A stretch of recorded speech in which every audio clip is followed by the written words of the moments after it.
Isang nakakagulat na katotohanan ang madalas hindi napapansin ng marami. Kahit sila ay nananalangin at naniniwala sa Diyos. May mga ugaling tila pangkaraniwan lamang sa paningin ng tao, ngunit itinuturing na kasuklam-suklam sa harap ng Diyos na makapangyarihan. Maraming puso ang nag-aakalang sila ay nasa tamang landas, ngunit unti-unti na palang nalalayo dahil sa mga maling asal na hindi napapansin. Hindi lahat ng mabuting intensyon ay sapat kung ang kilos at ugali ay hindi naaayon sa banal na kalooban ng Diyos. Panahong ito ay isang paanyaya upang masilip ang katotohanan at matuklasan ang mga ugaling dapat iwanan upang maging kalugod-lugod sa Kanya. Sa bawat tahanang Pilipino ay karaniwan ang panalangin at pananampalataya na minanapa sa mga ninuno. Lumaki ang marami na may takot sa Diyos at may paggalang sa Kanyang salita na matatagpuan sa Biblia. Ngunit sa kabila ng mga gawaing panrelihiyon ay may mga asal na unti-unting sumisira sa tunay na relasyon sa Diyos. Hindi sapat ang pagbanggit ng Kanyang pangalan kung ang puso ay nananatiling matigas at puno ng maling gawi. Isang hamon ng pagharap sa sariling kahinaan upang maranasan ang tunay na pagbabago na nagmumula sa pananampalataya. Bago tayo magsimula, mga mahal kong manunood, iniimbitahan ko po kayo na mag-subscribe sa ating channel para lagi po kayong updated sa mga bagong videos na aking gagawin. Paki-like na din ito at share sa iyong mga kaibigan at baguhin natin ang ating buhay sa pamamagitan ng mga salita ng Diyos. Isang makapangyarihang paalala mula sa Biblia ang nagpapakita kung gaano kahalaga ang pag-iingat sa puso at ugali ng tao. Jeremiah 17 verse 9. The heart is deceitful above all things and desperately wicked, who can know it? Ipinahahayag ng talatang ito na ang puso ng tao ay kayang magtago ng panlilinlang at kasamaan na hindi agad napapansin. Dahil dito mahalagang suriin ang sarili ng tapat upang maiwasan ang mga ugaling hindi kalugod-lugod sa Diyos. Habang patuloy ang takbo ng buhay, ay maraming tukso at pagsubok ang sumusubok sa ating pananampalataya araw-araw. May mga pagkakataon na ang mali ay nagiging normal at ang tama ay tila mahirap sundin dahil sa impluensya ng mundo. Gayunpaman, malinaw ang tawag ng Diyos sa bawat isa na mamuhay ng may kabanalan at katapatan sa Kanya. Bawat ugali na hindi naayon sa Kanyang kalooban ay dapat kilalanin at pagsikapan na baguhin ng buong puso. Paglalakbay na ito ay magsisilbing liwanag upang gabayan ang bawat mananampalataya patungo sa mas malalim na relasyon sa Diyos. Unang ugali, pagmamataas. Ang pagmamataas ay isang ugali na dahan-dahang sumisira sa relasyon ng tao sa Diyos kahit hindi agad napapansin ng marami sa araw-araw na pamumuhay. Madalas nararamdaman ang pagiging mataas sa sarili kapag iniisip na mas magaling, mas matalino o mas banal kaysa sa ibang tao sa paligid. Hindi madaling makita ang ganitong asal dahil kadalasan ay nakatago sa mga salita at kilos na tila tama at kahanga-hanga sa paningin ng iba. Sa kabila ng panlabas na kabutihan, ay maaaring may pusong puno ng pag-angat sa sarili na hindi kalugod-lugod sa Diyos na nakakakita ng lahat. Dahil dito mahalagang kilalanin ang ugaling ito upang hindi tuluyang malayo sa Kanyang biyaya at pagmamahal. Maraming pagkakataon sa buhay na sinusubok ang kababaang loob ng isang tao, lalo na kapag may tagumpay na nakakamit at papuri na natatanggap mula sa iba. Sa halip na magpasalamat sa Diyos, ay may ilan na inaangkin ang lahat ng papuri at itinataas ang sarili na parang sila lamang ang may kakayahan. Unti-unting nakakalimutan na ang lahat ng biyaya, talento at lakas ay nagmula lamang sa Diyos at hindi sa sariling pagsisikap lamang. Kapag lumaki ang ulo, ay kasabay din ang paglayo ng puso sa tunay na pinagmumula ng lakas, karunungan at direksyon sa buhay. Ganitong ugali ang nagiging dahilan kung bakit nahihirapan ang tao na magpakumbaba at humingi ng tawad sa Diyos kapag nagkakamali. Isang malinaw na paalala mula sa Biblia ang nagpapakita kung paano tinitingnan ng Diyos ang pagmamataas ng tao sa Kanyang paningin. Proverbs 16 verse 18. Pride goes before destruction and a haughty spirit before a fall. Ipinapahayag ng talatang ito na ang pagmamataas ay nauuwi sa kapahamakan at pagbagsak ng tao sa oras na siya ay magpatuloy sa maling landas. Nagiging babala ito na ang pag-angat sa sarili ay may kapalit na masakit na bunga kung hindi ito mapipigilan at mababago. Sa pang-araw-araw na buhay ay makikita ang pagmamataas sa simpleng hindi pakikinig sa payo ng iba kahit ito ay makakatulong sa ikabubuti ng sarili. Lumilitaw din ito kapag ayaw umamin sa pagkakamali at pinipiling ipagtanggol ang sarili kahit malinaw na mali na ang ginagawa. May mga sandali na mas pinipili ang sariling opinyon kaysa sa katotohanan na nagmumula sa Diyos at sa kanyang mga aral. Habang tumatagal ay nagiging hadlang ang ganitong asal sa paglago ng pananampalataya at sa paglapit sa Diyos ng buong puso. Mas lalong tumitigas ang puso kapag hindi natutunang magpakumbaba at tanggapin ang sariling kahinaan at pagkukulang. Tunay na kalugod-lugod sa Diyos ang pusong mapagkumbaba at handang magpakababa para sa Kanya sa kabila ng anumang sitwasyon sa buhay. Ang pagpapakumbaba ay hindi kahinaan kundi isang lakas na nagbubukas ng daan sa biyaya, kapatawaran at patnubay ng Diyos. Pagkilala sa Diyos bilang higit sa lahat ang susi upang manatiling mapagkumbaba sa kabila ng anumang tagumpay o pagsubok na dumarating. Ikalawang ugali, pagkukunwari. Ang pagkukunwari ay isang mapanlinlang na ugali na nagtatago sa likod ng mabubuting salita, ngunit taliwas sa tunay na laman ng puso. Maraming tao ang nagpapakita ng kabutihan sa harap ng iba, ngunit iba ang kilos kapag walang nakakakita. Nagiging normal ang ganitong asal, lalo na kapag mas pinahahalagahan ang opinyon ng tao kaysa sa pagtingin ng Diyos. Sa paningin ng marami ay maaring mukhang banal at maayos ang isang tao, ngunit kabaligtaran ang katotohanan sa loob. Dahil dito nagiging hadlang ang pagkukunwari sa tunay na relasyon sa Diyos na naghahanap ng katapatan. Sa pang-araw-araw na pamumuhay ay makikita ang pagkukunwari sa simpleng pagsasabi ng tama, ngunit hindi naman isinasabuhay. May mga taong mahusay magsalita tungkol sa pananampalataya, ngunit kulang sa gawa at malasakit sa kapwa. Lumilitaw din ito kapag ang kabutihan ay ginagawa lamang para mapansin at purihin ng iba. Unti-unting nawawala ang tunay na layunin ng paggawa ng mabuti na dapat ay para sa Diyos at hindi para sa sarili. Nagiging mapanganib ang ugaling ito dahil nililinlang nito ang sariling puso na tila nasa tamang landas. Isang matinding babala mula sa Biblia ang ibinigay laban sa pagkukunwari at panlabas na kabanalan. Matthew 15 verse 8. These people honor me with their lips but their hearts are far from me. Ipinapakita ng talatang ito na hindi sapat ang mga salitang puno ng papuri kung ang puso naman ay malayo sa Diyos. Nagiging malinaw na ang tunay na sukatan ng pananampalataya ay hindi sa salita kundi sa katapatan ng puso at gawa. Maraming pagkakataon na ang tao ay natutuksong magkunwari upang matanggap at mapuri ng ibang tao sa kanyang paligid. May mga sitwasyon na pinipiling itago ang tunay na sarili dahil sa takot na mahusgahan o hindi tanggapin. Habang tumatagal ay nagiging ugali ang pagsusuot ng maskara na hindi na madaling alisin. Nawawala ang tunay na pagkatao at napapalitan ng imahe na hindi naman totoo sa harap ng Diyos. Sa ganitong kalagayan ay nahihirapan ang tao na maranasan ng tunay na kalayaan at kapayapaan ng puso. Tunay na nais ng Diyos ang pusong tapat, totoo, at walang bahid ng pagkukunwari sa bawat kilos at salita. Mas mahalaga ang pagiging totoo, kahit may kahinaan kaysa sa pagpapanggap na perpekto sa harap ng iba. Ang katapatan sa sarili at sa Diyos ang nagbubukas ng daan sa tunay na pagbabago at pagpapala. Sa bawat araw ay may pagkakataon upang piliin ang pagiging totoo kaysa sa pagpapanggap na walang kabuluhan. Sa ganitong paraan ay napapalapit ang tao sa Diyos at nagkakaroon ng malinis at payapang kalooban. Ikatlong ugali, pagiging makasarili.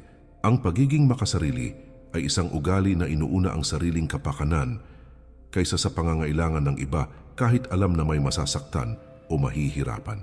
Sa ganitong asal ay nagiging sentro ng lahat ng desisyon ang sarili at nakakalimutan ang malasakit sa kapwa. Hindi agad napapansin ang ganitong ugali dahil kadalasan ay nababalot ng dahilan at palusot na tila makatuwiran sa paningin ng tao. Habang lumalalim ang pagiging makasarili, ay lalo ring lumalayo ang puso sa tunay na diwa ng pagmamahal na itinuturo ng Diyos. Dahil dito, nagiging hadlang ang ganitong asal sa pagkakaroon ng tunay na relasyon sa Diyos at sa kapwa. Sa pang-araw-araw na buhay ay makikita ang pagiging makasarili sa simpleng hindi pagbibigay ng oras o tulong sa nangangailangan. May mga pagkakataon na pinipiling unahin ang sariling kaginhawaan kahit may ibang nahihirapan sa paligid. Lumilitaw din ito kapag ang kabutihan ay ginagawa lamang kung may kapalit o pakinabang para sa sarili. Unti-unting nawawala ang malasakit at napapalitan ng pagnanais na laging mauna at makinabang.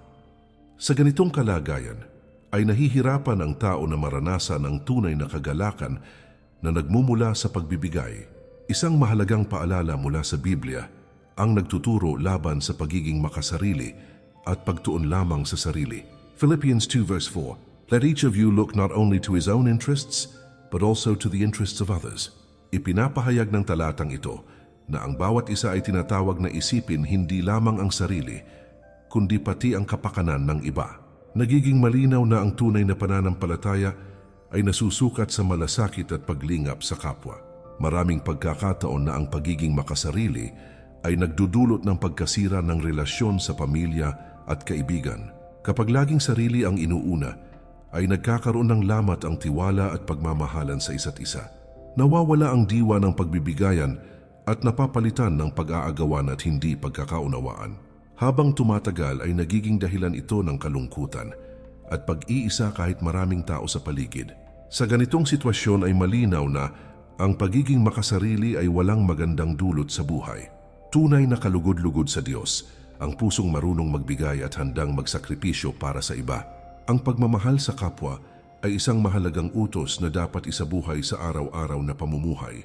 Sa bawat pagkakataon ay maaring piliin ang kabutihan at malasakit kaysa sa pagiging makasarili.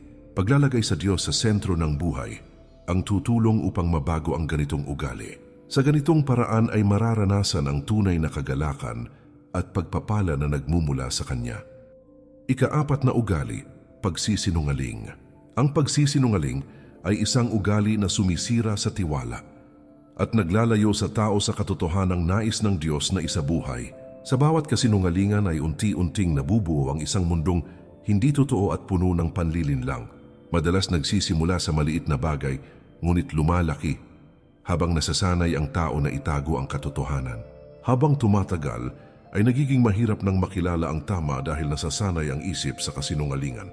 Dahil dito ang puso ay unti-unting lumalayo sa liwanag at napapalapit sa dilim ng kasalanan. Sa pang-araw-araw na pamumuhay ay makikita ang pagsisinungaling sa simpleng pagtatago ng pagkakamali upang makaiwas sa parusa o kahihiyan. May mga pagkakataon na pinipiling baluktutin ang katotohanan upang magmukhang tama sa harap ng iba.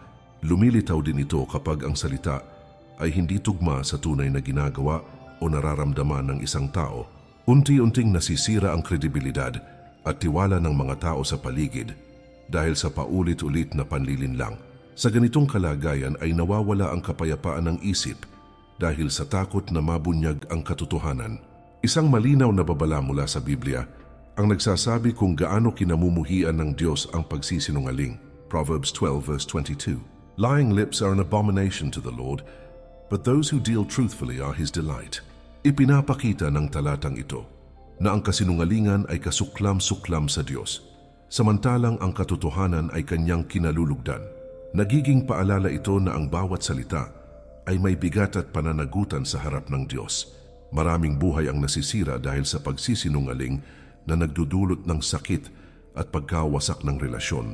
Kapag nasira ang tiwala, ay mahirap na itong ibalik kahit pa humingi ng tawad.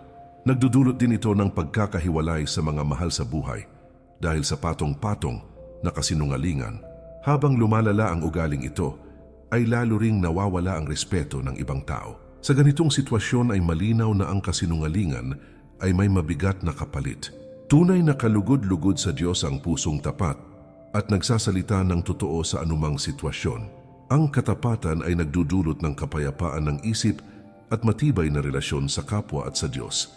Sa bawat araw ay may pagkakataon upang piliin ang katotohanan kahit mahirap at may kapalit. Paglapit sa Diyos ang nagbibigay ng lakas upang talikuran ang pagsisinungaling at yakapin ang tama. Sa ganitong paraan ay nagiging malinis ang konsensya at napapalapit ang tao sa kanyang presensya. Ika-5 ugali, paghuhusga sa kapwa. Ang paghuhusga sa kapwa ay isang ugali na naglalagay sa sarili sa posisyon na parang higit na nakakaalam kaysa sa iba at kahit sa Diyos. Sa ganitong asal ay mabilis makita ang mali ng iba, ngunit hindi napapansin ang sariling pagkukulang at kahinaan. Nagiging madali ang pagbibigay ng opinyon at puna kahit hindi lubos na nauunawaan ang sitwasyon ng ibang tao. Habang tumatagal ay nagiging mapanuri ang mata, ngunit nananatiling bulag sa sariling pagkakamali. Dahil dito unti-unting nawawala ang habag at pag-unawa na dapat ay umiiral sa bawat isa. Sa pang-araw-araw na buhay ay makikita ang paghuhusga sa simpleng pananalita laban sa kapwa na puno ng puna at negatibong komento. May mga pagkakataon na hinuhusgahan ang pagkatao ng iba base lamang sa panlabas na anyo o naririnig na kwento. Lumilitaw din ito kapag agad nagbibigay ng konklusyon ng hindi muna alamin ang buong katotohanan. Unti-unting nasisira ang relasyon dahil sa maling akala at hindi patas na pagtingin sa kapwa. Sa ganitong kalagayan ay nawawala ang pagkakaisa at napapalitan ng hidwaan at sama ng loob. Isang mahalagang paalala mula sa Biblia ang nagtuturo laban sa paghuhusga sa kapwa. Matthew 7 verse 1, "Judge not that you be not judged." Ipinapahayag ng talatang ito na ang paghuhusga sa iba ay may kapalit na paghuhusga rin sa sarili. Nagiging malinaw na ang Diyos lamang ang may karapatang humatol ng ganap at makatarungan. Maraming pagkakataon na ang paghuhusga ay nagmumula sa inggit, galit o hindi pagkakaunawaan sa ibang tao. Kapag pinairal ang ganitong damdamin, ay nagiging mabigat ang puso at nawawala ang kapayapaan ng isip. Nagdudulot din ito ng pagkakahiwalay at hindi pagkakasundo sa pamilya at komunidad. Habang tumatagal ay nagiging ugali ang pagtingin sa kapwa ng may pagdududa at hindi pagkilala sa kabutihan. Sa ganitong sitwasyon ay lalong lumalayo ang tao sa tunay na diwa ng pagmamahal na nais ng Diyos. Tunay na kalugod-lugod sa Diyos ang pusong marunong umunawa, magpatawad at tumingin sa kapwa ng may habag. Ang pagpapakumbaba at pagkilala sa sariling kahinaan ang susi upang maiwasan ang paghuhusga sa iba. Sa bawat araw ay may pagkakataon upang piliin ang pagmamahal kaysa sa paghatol sa kapwa. Paglapit sa Diyos ang nagbibigay ng liwanag upang makita ang kabutihan sa bawat tao. Sa ganitong paraan ay nagiging maayos ang relasyon at napapalapit ang tao sa kanyang kalooban. Ika-6 na ugali, pagkakaroon ng inggit. Ang inggit ay isang mapanganib na ugali na unti-unting sumisira sa puso at isipan ng tao habang tinitingnan ang tagumpay ng iba. Sa halip na matuwa sa biyaya ng kapwa, ay nakakaramdam ng lungkot at hindi pagkontento sa sariling kalagayan. Nagdudulot ito ng negatibong pag-iisip na parang kulang ang ibinibigay ng Diyos sa sariling buhay. Habang lumalalim ang inggit, ay nagiging mapait ang pananaw at nawawala ang pasasalamat sa mga biyayang natatanggap. Dahil dito ang puso ay napupuno ng hindi magagandang damdamin na hindi kalugod-lugod sa Diyos. Sa pang-araw-araw na pamumuhay ay makikita ang inggit sa simpleng pagtingin sa tagumpay ng iba na may halong sama ng loob. May mga pagkakataon na ikinukumpara ang sarili sa ibang tao at nararamdaman na tila nahuhuli o napag-iiwanan. Lumilitaw din ito kapag hindi matanggap ang kabutihan na natatanggap ng kapwa kahit sila ay pinagpala. Unti-unting nawawala ang kasiyahan sa sariling buhay dahil laging nakatuon ang pansin sa kung ano ang mayroon ng iba. Sa ganitong kalagayan ay nagiging hadlang ang inggit sa tunay na kapayapaan ng puso. Isang malinaw na paalala mula sa Biblia ang nagtuturo laban sa inggit at masamang pagnanasa sa kapwa. James 3 verse 16, "For where envy and self-seeking exist, confusion, and every evil thing are there." Ipinapahayag ng talatang ito na kung saan may inggit ay naroon din ang kaguluhan at iba't ibang uri ng kasamaan. Nagiging babala ito na ang inggit ay nagbubukas ng pintuan sa iba pang maling gawain. Maraming relasyon ang nasisira dahil sa inggit na nagiging sanhi ng alitan at hindi pagkakaunawaan. Kapag pinairal ang ganitong damdamin, ay nawawala ang tiwala at nagkakaroon ng lamat ang samahan. Nagdudulot din ito ng masamang pag-iisip laban sa kapwa na hindi naman nararapat. Habang tumatagal ay nagiging mabigat ang pakiramdam at nawawala ang tunay na kasiyahan sa buhay. Sa ganitong sitwasyon ay malinaw na ang inggit ay walang mabuting na idudulot sa puso ng tao. Tunay na kalugod-lugod sa Diyos ang pusong marunong magpasalamat at makontento sa kung anong mayroon siya.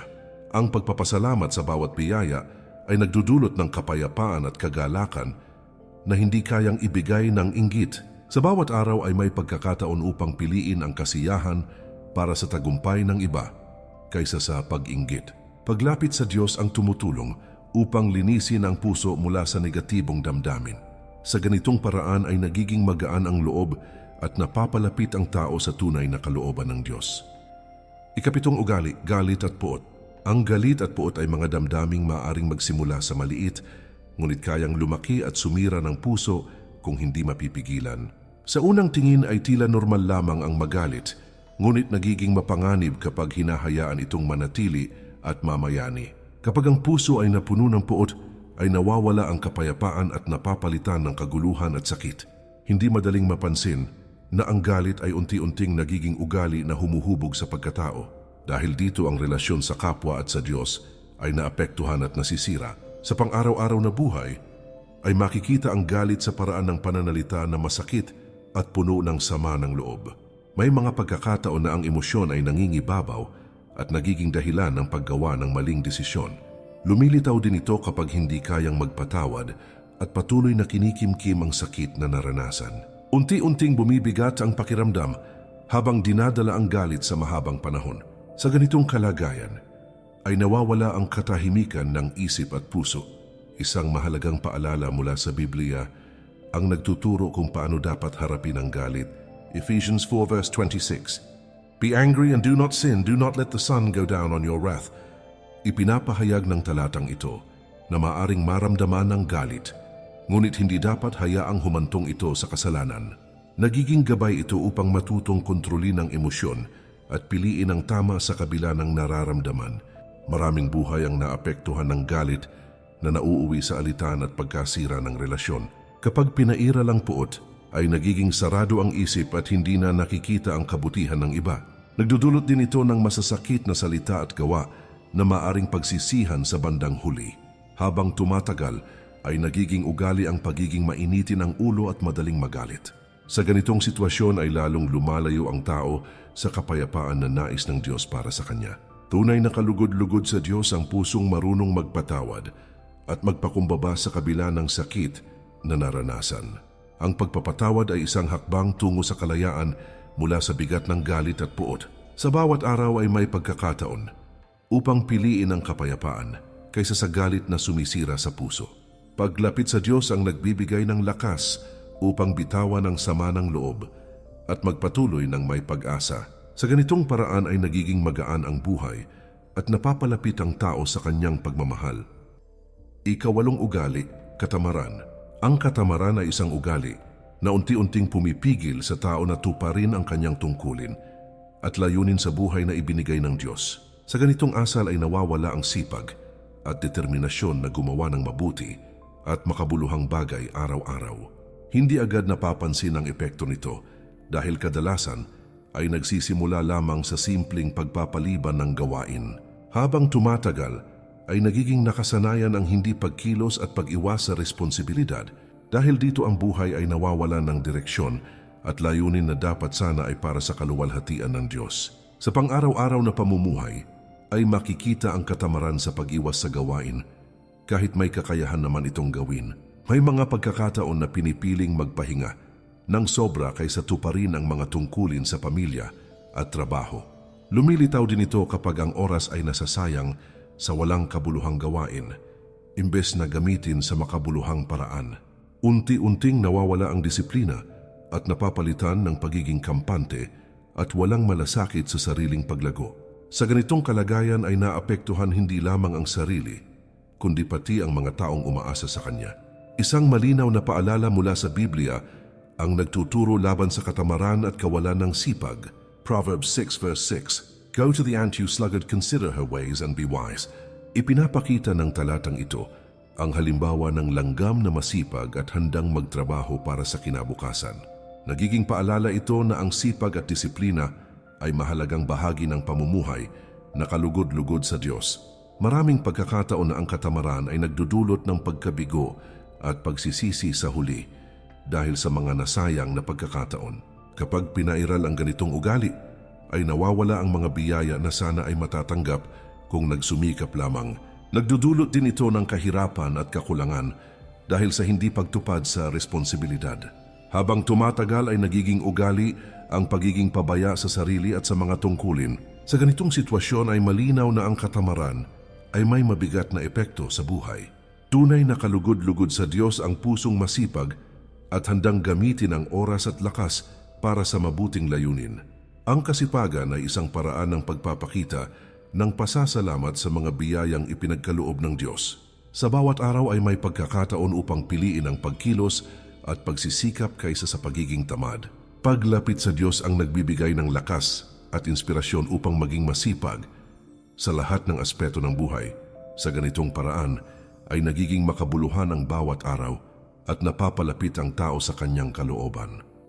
Ikasiyam na ugali, kawalan ng pagpapatawad. Ang kawalan ng pagpapatawad ay isang mabigat na ugali na kumakadena sa puso at patuloy na nagdudulot ng sakit sa loob ng tao. Kapag piniling hindi magpatawad, ay nananatili ang sugat at paulit-ulit na bumabalik ang alaala ng sakit na naranasan. Hindi madaling bitawan ang galit, lalo na kung malalim ang sugat na iniwan ng kapwa. Gayunpaman ang patuloy na pagkapit sa sama ng loob ay naglalayo sa tao sa kapayapaan na nais ng Diyos. Dahil dito ang puso ay napupuno ng bigat na hindi dapat dinadala sa mahabang panahon. Sa pang-araw-araw na buhay ay makikita ang kawalan ng pagpapatawad sa pag-iwas sa taong nakasakit at sa patuloy na pag-alala ng kanilang pagkakamali. May mga pagkakataon na mas pinipiling manatili sa galit kaysa subukang unawain at magbigay ng kapatawaran. Lumilitaw din ito kapag ang pride ay nangingibabaw at hindi kayang ibaba ang sarili upang makipag-ayos. Unti-unting nasisira ang relasyon at nawawala ang pagkakataon na maibalik ang samahan. Sa ganitong kalagayan ay parehong nasasaktan ang magkabilang panig. Isang mahalagang paalala mula sa Biblia ang nagtuturo kung gaano kahalaga ang pagpapatawad. Matthew 6 verse 14. For if you forgive others their trespasses, your heavenly Father will also forgive you. Ipinapahayag ng talatang ito na ang pagpapatawad sa kapwa ay may kaugnayan sa pagtanggap ng kapatawaran mula sa Diyos. Nagiging malinaw na ang pusong marunong magpatawad ay bukas sa biyaya at awa ng Diyos. Maraming tao ang nahihirapan magpatawad dahil sa lalim ng sakit at hirap na kanilang pinagdaanan. Kapag patuloy na kinikimkim ang sama ng loob, ay nagiging mabigat ang pakiramdam at nawawala ang kapayapaan. Nagdudulot din ito ng stress at kalungkutan na nakakaapekto sa pang-araw-araw na pamumuhay. Habang tumatagal, ay nagiging bahagi na ng pagkatao ang galit at hindi na madaling pakawalan. Sa ganitong sitwasyon ay malinaw na ang kawalan ng pagpapatawad ay nakakasira sa sarili. Tunay na kalugod-lugod sa Diyos ang pusong handang magpatawad kahit mahirap at masakit. Ang pagpapatawad ay hindi nangangahulugan ng paglimot, kundi pagpapalaya sa sarili mula sa bigat ng nakaraan. Sa bawat araw ay may pagkakataon upang piliin ang kapatawaran kaysa sa patuloy na paghawak sa galit. Paglapit sa Diyos ang nagbibigay ng lakas upang mapatawad ang kapwa ng buong puso. Sa ganitong paraan ay nagiging malaya ang damdamin at napapalapit ang tao sa kanyang pagmamahal. Ika-10 ugali, kawalan ng pananampalataya. Ang kawalan ng pananampalataya ay isang ugali na tahimik na nagpapahina sa ugnayan ng tao sa Diyos kahit hindi agad ito napapansin. Kapag kulang ang tiwala sa Diyos, ay madaling panghinaan ang loob sa gitna ng problema at pagsubok sa buhay. Nagiging mahirap maniwala sa kanyang kapangyarihan kapag nakatuon lamang ang isip sa sariling kakayahan. Habang tumatagal ay unti-unting nawawala ang pag-asa at napapalitan ng takot at pagdududa. Dahil dito ang puso ay nagiging malayo sa presensya ng Diyos na siyang nagbibigay ng lakas at gabay. Sa pang-araw-araw na pamumuhay ay makikita ang kawalan ng pananampalataya sa patuloy na pag-aalala kahit may pangako ang Diyos. May mga pagkakataon na mas pinipiling umasa sa sarili kaysa magtiwala sa kanyang plano. Lumilitaw din ito kapag nawawalan ng pag-asa sa gitna ng kahirapan at pagsubok. Unti-unting nagiging mabigat ang pakiramdam dahil sa kakulangan ng pagtitiwala sa Diyos. Sa ganitong kalagayan, ay nawawala ang kapayapaan na dapat sana ay nararanasan ng isang mananampalataya. Isang makapangyarihang paalala mula sa Biblia ang nagpapakita kung gaano kahalaga ang pananampalataya sa Diyos. Hebrews 11 verse 6, But without faith it is impossible to please Him, for he who comes to God must believe that He is, and that He is a rewarder of those who diligently seek Him. Ipinapahayag ng talatang ito na hindi malulugod ang Diyos kung walang pananampalataya ang tao sa Kanya. Nagiging malinaw na ang pagtitiwala sa Diyos ang pundasyon ng tunay na relasyon sa Kanya. Maraming pagkakataon na ang kawalan ng pananampalataya ay nagdudulot ng pangamba at kawalan ng direksyon sa buhay. Kapag hindi nagtitiwala sa Diyos, ay nagiging mahirap harapin ang mga pagsubok ng may lakas ng loob. Nagdudulot din ito ng pagdududa sa mga pangako ng Diyos na dapat sana ay nagbibigay pag-asa. Habang tumatagal, ay nagiging ugali ang pag-aalinlangan sa halip na paniniwala. Sa ganitong sitwasyon ay lalong lumalayo ang tao sa kapayapaan at kagalakan na nagmumula sa Diyos. Tunay na kalugod-lugod sa Diyos ang pusong may matibay na pananampalataya kahit sa gitna ng pagsubok at kahirapan. Ang pagtitiwala sa Kanya ay nagbibigay ng lakas, pag-asa at direksyon sa bawat hakbang ng buhay. Sa bawat araw ay may pagkakataon upang piliin ang maniwala kaysa magduda sa Kanyang kapangyarihan. Paglapit sa Diyos sa pamamagitan ng panalangin at Kanyang salita ang nagpapalalim ng pananampalataya. Sa ganitong paraan ay nararanasan ang tunay na kapayapaan at katiyakan na kasama ang Diyos sa bawat yugto ng buhay. Sa bawat pagkakamali at kahinaan ay may pagkakataon na ibinibigay ang Diyos upang magbago at magsimula muli. Hindi kailanman huli ang lahat para talikuran ng mga ugaling hindi kalugod-lugod at tahakin ang landas na Kanyang nais para sa bawat isa. Ang tunay na pagbabago ay nagsisimula sa pusong handang magpakumbaba at sumunod sa kalooban ng Diyos. Sa ganitong hakbang ay unti-unting nararanasan ang kapayapaan at kagalakan na hindi kayang ibigay ng mundo. Sa aklat ng Biblia ay may paalala na nagbibigay liwanag sa bawat taong nagnanais magbago at lumapit sa Diyos. 2 Corinthians 5 verse 17. Therefore, if anyone is in Christ, he is a new creation.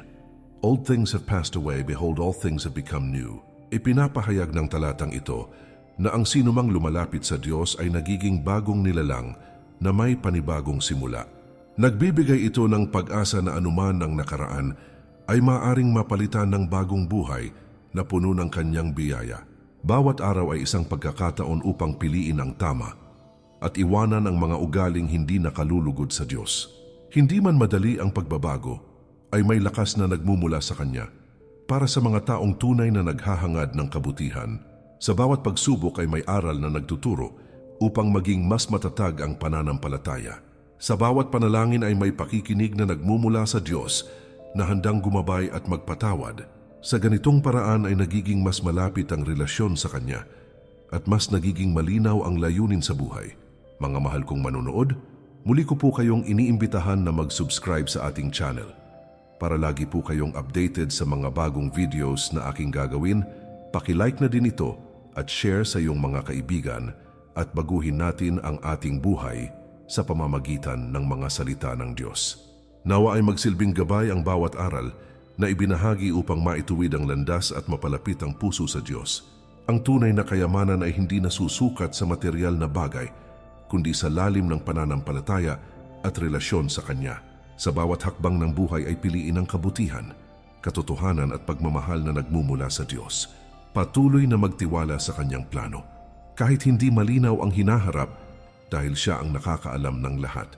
Sa ganitong pamumuhay ay mararanasan ang tunay na liwanag na magdadala sa walang hanggang kapayapaan.